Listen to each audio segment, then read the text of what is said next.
Bismillahirrahmanirrahim. Assalamualaikum warahmatullahi ta'ala wabarakatuh. Alhamdulillahillazi hadana li hadza wa ma kunna linahtadiya laula an hadana Allah. Shalatan wa salaman ala habibina Mustafa Muhammad sallallahu alaihi wasallam. Ballagha risalata, adal amanata wa nasr ummah. Wa kasyafallahu lumma haqqa jihadihi wa la tamutunna illa wa antum muslimun. Rabbi shrah li sadri wa yassir li amri wa hlul 'uqdatam min lisani yafqahu qawli. Fa'amma ba'd.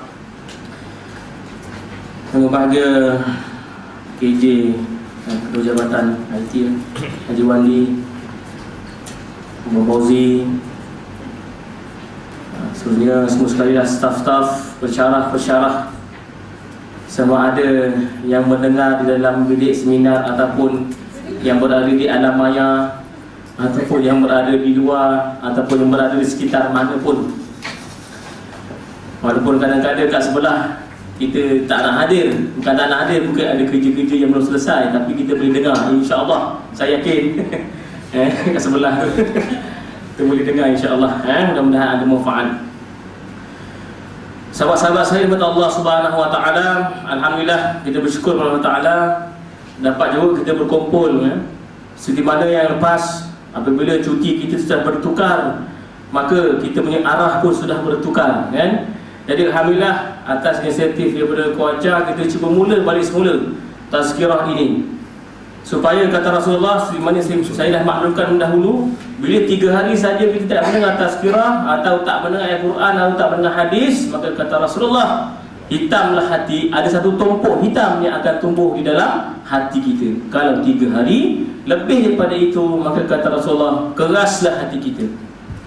Bila keras hati, bila dah hati keras, cakap pun nak melawan kan? Bila cakap pun tak dengar, bukan macam majid bagus. Itulah contohnya. Sebab hati kita dah keras daripada mendengar hadis ataupun Al-Quran. Jadi hadis dari Allah SWT, kita sedia maklum, memang kita sibuk. Siapa tak hadis kita sibuk 5S, nak mengejar KPI lagi. Kadang-kadang kita sibuk, kita mengejar KPI yang dicipta oleh manusia, yang dibentang oleh manusia kita sibuk mengejar yang dibentang oleh manusia, yang dibuat oleh manusia. Tapi kadang-kadang kita tak pernah sibuk KPI yang dibentang oleh orang yang menciptakan manusia. Maksudnya kuasa kita manusia siapa? Allah Ta'ala lah. Itu sebenarnya KPI yang perlu kita pegang berbanding KPI yang kita sedia ada, yang kita sedia maklum. Bila KPI manusia, anytime kita boleh berubah, betul tak? Kalau kita tak mencapai, kita kena buat meeting minggu hadapan, meeting yang lebih tinggi. Kalau kita tidak mencapai KPI tersebut.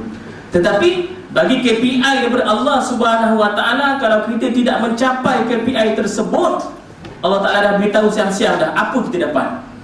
Sama ada syurga atau neraka. Itu saja. Memang siang-siang Allah Taala dah beritahu kita punya KPI yang Allah Taala cipta daripada dahulu zaman Rasulullah, zaman Nabi Adam sampailah kita sekarang. Kadang-kadang kita takut, kita gemetar dengan KPI yang dibentangkan oleh manusia. Apa kita nak takut? Itu manusia yang buat.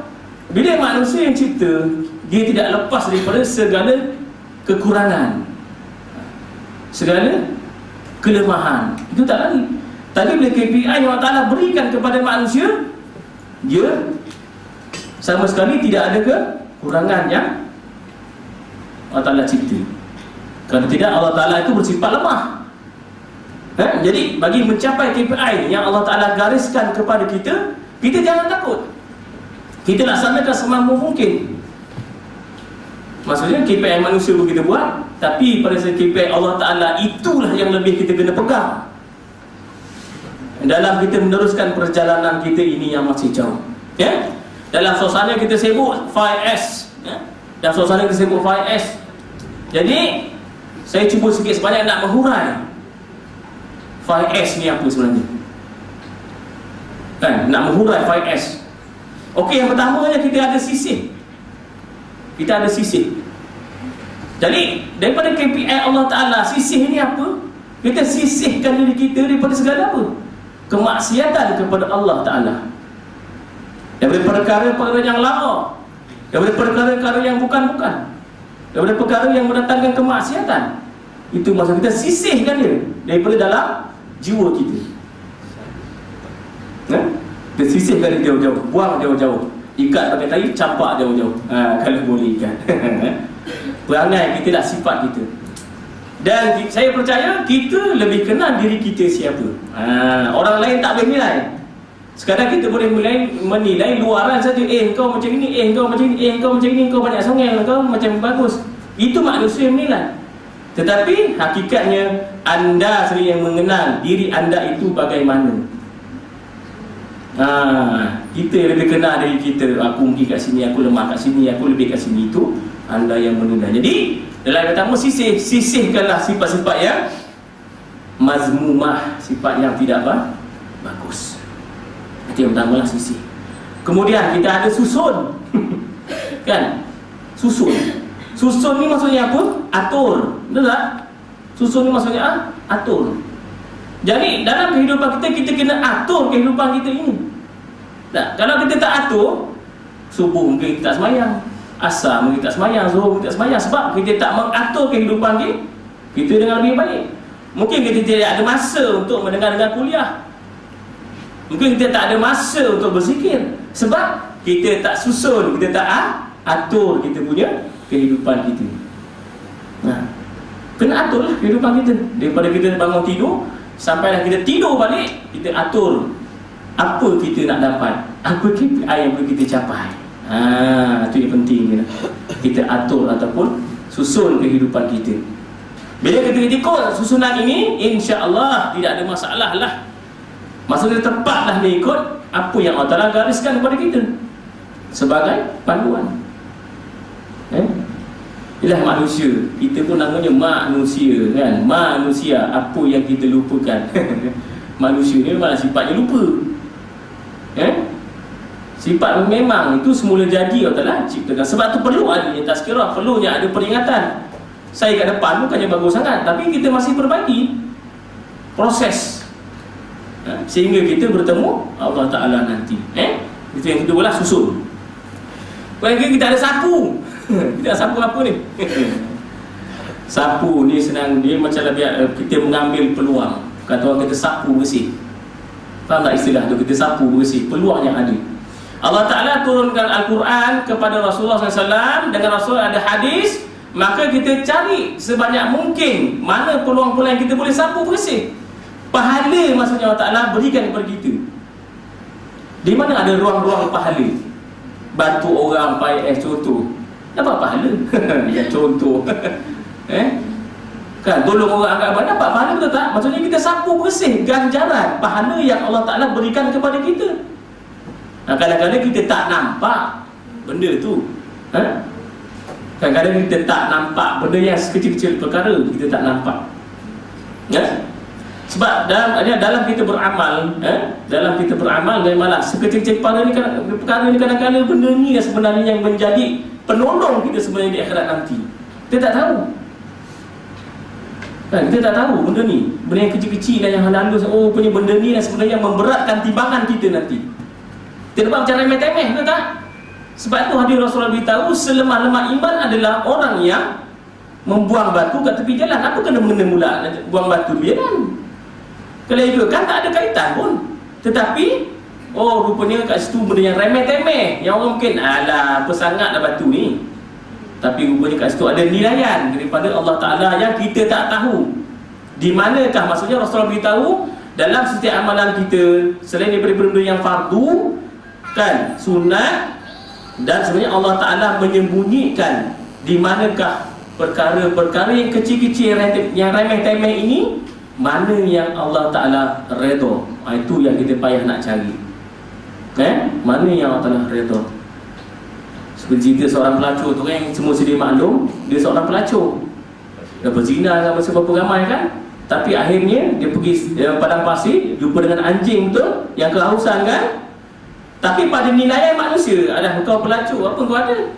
Pada nilaian kita tak ada apa-apa, dan dia ni tak guna dah, campak aja. Tapi di sisi Allah Ta'ala, oleh kerana sifat dia masih ada belas kasihan, kita melihatkan dah dia bagi minum anjing kan, tapi kita rasa tak ada apa-apa. Tapi di sisi Allah Ta'ala, walaupun perbuatan itu nampak macam remeh-temeh, maka Allah Ta'ala redha dia masuk ke dalam syurga. Sebab itulah perbuatan yang kecil-kecil pun kalau boleh jangan, kalau ada kesempatan kita buat. Kan? Tak apalah, benda tu, benda kebaikan dia kena paksa. Kebaikan kena paksa. Nak dapat redha tu payah, tapi kena paksa buat. Kan? Walaupun marah tengah buat ekspor tak apa, buat jalan slow-slow tak apa. Memang kena paksa. Kalau tak paksa, benda tak akan bergerak. Kita tak akan buat benda tu. Khususnya kita ada seragam. Seragam ni macam mana? Seragam ni maksudnya sama. Maksudnya kita menyamakan diri kita ni dengan orang lain, orang yang beriman, dengan Rasulullah, dengan para sahabat, dengan tabi'in, dengan alim ulama. Jangan kita membezakan kita dengan mereka. Rugilah kita. Kita nak ikut jalan siapa? Jalan Nabi lah bawa. Nabi dah tak ada, sahabat tak ada, tabi'in tak ada, ulama-ulama sampai dah sekarang. Itu kita nak ikut. Seragam, sama, kita nak kena ikut dia. Jangan kata di jalan yang lain. Boleh nak pergi jalan lain, tapi ikutlah. Mana kita nak pergi?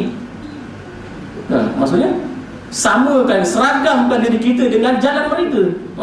Bagaimana solatnya, bagaimana puasanya, bagaimana sembahyang dan sebagainya. Semampu mungkin kita buat. Semampu mungkin yang kita berkehendaklah, yang kita rasa kita boleh buat benda yang senang-senang. Belanja kawan kan, dapat bonus ke kan, dapat gaji belanja kawan, tak apa. Kan? Kalau boleh dia tak tahu, itu lagi bagus. Jangan sampai dia tahu, takut dah jadi kita tak ikhlas pula. Kalau dia tak tahu, itu lagi bagus. Sebab baru sudah datangnya keikhlasan gitu. Tapi bila dia dah menyebut, ikhlas tu mungkin dah kurang sikit lah. Itu sebagai contoh sajalah. Maksudnya kita mengikut, kita menyeragamkan diri kita ini seperti jalan-jalan orang yang Allah Ta'ala jamin masuk ke dalam syurga. Masya Allah. Saya pun tak ada jaminan masuk syurga. Kita dah ada, tak ada, semua tak ada jaminan. Kecuali orang gila. Orang gila ada jaminan masuk syurga. Sebab dia apa? Dia tak diberatkan ataupun tak dipertanggungjawabkan dengan perintah. Faham tak? Sebab dia dah tak ada akal. Sebab itu kita dah tengok orang gila ni, Masya Allah, untungnya inilah ahli syurga. Sebab dia tak ada dosa. Kan? Kita ni ada jaminan? Belum ada jaminan. Tak tahu lagi nasib kita. Tetapi berusahalah ke arah kebaikan. InsyaAllah kat situ dia akan jumpa satu jalan nanti betul-betul mengikut landasan Rasulullah SAW. Kita mendekat dia dengan majlis-majlis ilmu bagus, dengar radio IK bagus. Malam ni kita ceramah Habib Ali kan di stadium. Ada masa pergi kan, Habib Ali dan Abidin, susu galurnya sampai kepada Rasulullah. Kalau dapat cium tangan dia, peluk dia, Masya Allah, lagi berkat. Sebab kita ni banyak dosa. Orang-orang alim ni insya-Allah sesaat, kata Rasul, duduk dengan orang alim, Masya Allah, manfaatnya 1000 tahun. Sesaat je duduk. Faham tak? Ada masa malam pergilah Habib Ali. Jangan Ustaz Kazim je kita pergi. Ini masa susu galur dia sampai kepada Rasulullah SAW. Masya Allah, orang yang mulia. Dan yang kelima, kita ada sentiasa amal. Jadi kita dalam Islam, sentiasa amal ini adalah kita sebagai istiqomah. Betul tak? Istiqomah. Semua kita dah buat, susun, sisir, seragam, sapu. Akhirnya sentiasa amal, maksudnya kita buat istiqomah. Walaupun benda itu sedikit, tetapi istiqomah, maka banyaklah ganjaran kita boleh dapat. Tak guna kita banyak beramal tapi hanya bertahan seminggu, lepas tu dah tak buat. Bangun tahajud, hari pertama 20 rakaat semangat, ketiga pergi bangun, masuk hari kedua 2 rakaat je. Masuk hari ketiga 1 rakaat, tu tak buat. Kalau wadilah 1 rakaat, tak apa, biar tiap-tiap hari 2 rakaat tak apa, tapi dia istiqomah, sentiasa amal. Benda itu nak maintain ni, nak istiqomah ni yang susah. Buat boleh, tapi nak istiqomah ni yang susah. Sebab tu Allah Ta'ala berfirman kan, ya ayyuhan nafsul mutmainnah, wahai jiwa-jiwa yang tenang. Allah Ta'ala tak seru wahai mukmin, wahai mukminat, tak ada. Wahai orang yang beriman, tak ada. Jiwa yang tenang. Itu Allah Ta'ala seru masuk ke surga. Jiwa kita, jiwa. Sebab kita nak membentuk jiwa. Jiwa ni yang payah nak dilentur, kan? Setakat fizikal kita mungkin kita buat, mungkin kerana terpaksa. Tapi jiwa kita siapa yang tahu, kan? Terpaksa ke tidak, Allah Alam. Hanya Allah Ta'ala yang menilai. Sebab itulah seruan itu kepada jiwa, wahai jiwa-jiwa yang tenang.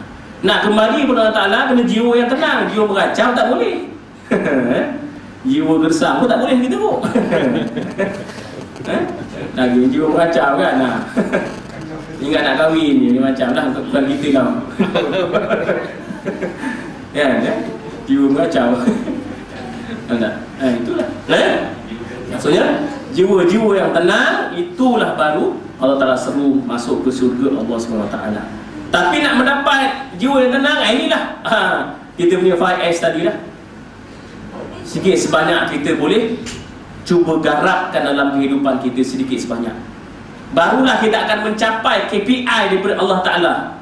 Yang sudah pastinya KPI daripada Allah Ta'ala ini tidak ada kekurangan berbanding KPI manusia yang dibentangkan. Itu sudah tentu ada kekurangan. Tapi KPI Allah Ta'ala memang siang-siang di zaman Nabi Adam Allah Ta'ala dah bentangkan KPI itu. Cuma kita manusia nak ikut ataupun tidak. Jadi alhamdulillah sahabat-sahabat Allah Ta'ala, dalam kita melaksanakan 5S ni mestilah banyak cabaran, banyak dugaan. Betul tak? Orang akan kata engkau ni bajet bagus, engkau ni macam bagus, engkau ni macam-macam. Tak apa, biarkanlah. Itu mulut manusia. Kita nak tutup bagaimana pun Allah, kita tak tahu. Tapi yang penting, selagi saya ulang, kita kenal diri kita kat mana potensinya. Awak lebih kenal diri awak kat mana. Kat mana jalan-jalan kebaikan kita boleh buat. Kat mana benda-benda kekurangan kita boleh sisir dia. Itu awak sendiri yang tahu untuk kita menilai ni sebaik mungkin. Dan yang penting, yang sudah pastinya, bila buat kebaikan dapatlah pahala, buat kejahatan dapatlah dosa, maka balasannya neraka. Itu sudah pasti. Wallahu ta'ala alam. Sekadar itu sajalah atas keluarga saya. Mudah-mudahan ada kebaikan untuk kita boleh amalkan.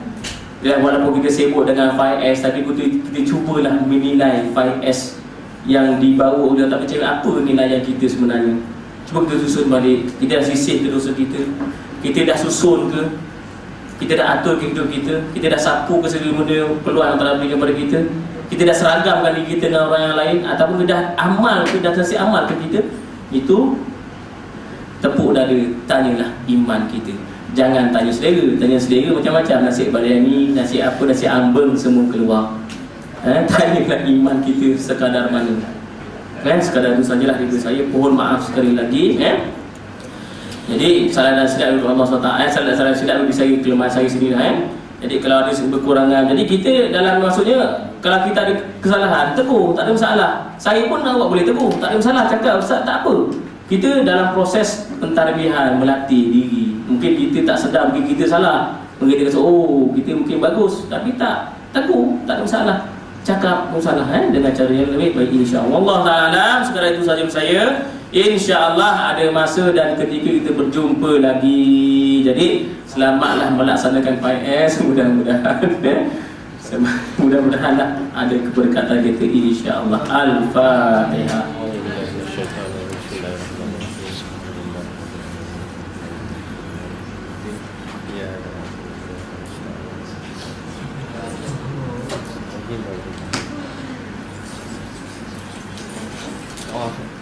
أعوذ بالله من الشيطان الرجيم. بسم الله الرحمن الرحيم. الحمد لله رب العالمين حمدا حامدا في مزرعه.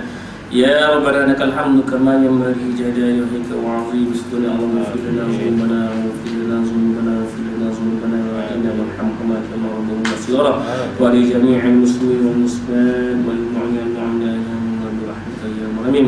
اللهم يسر لنا امورنا مرات كل لنا والسلام علينا كنا صلبا في سفرنا وخليفة في أهلنا ونس على مجيب أعدائنا وانصركم على من يؤمن برحمتك يا الراحمين.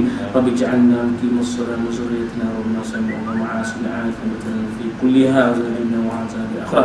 اللهم اختمنا وحسن الخاتم ولا تختم علينا يا الله يا الله يا الله. husnul khatimah. Ya muqallibal qulub ya muqallibal qulub ya muqallibal qulub salli qulubana ala dinika wa ta'atik. Rabbana 'alaika tawakkalna wa ilaika anabna wa ilaikal masir. Rabbana la tuzigh qulubana ba'da idh hadaytana rahmatan innaka antal wahhab. Rabbana atina fid dunya hasanah wa fil akhirati hasanah.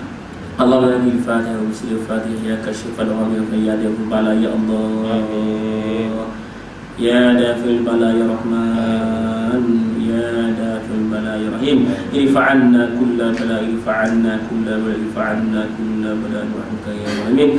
Tafassalu wa akhirahum alhamdulillahi rabbil alamin. Taqabbalallahu minkum.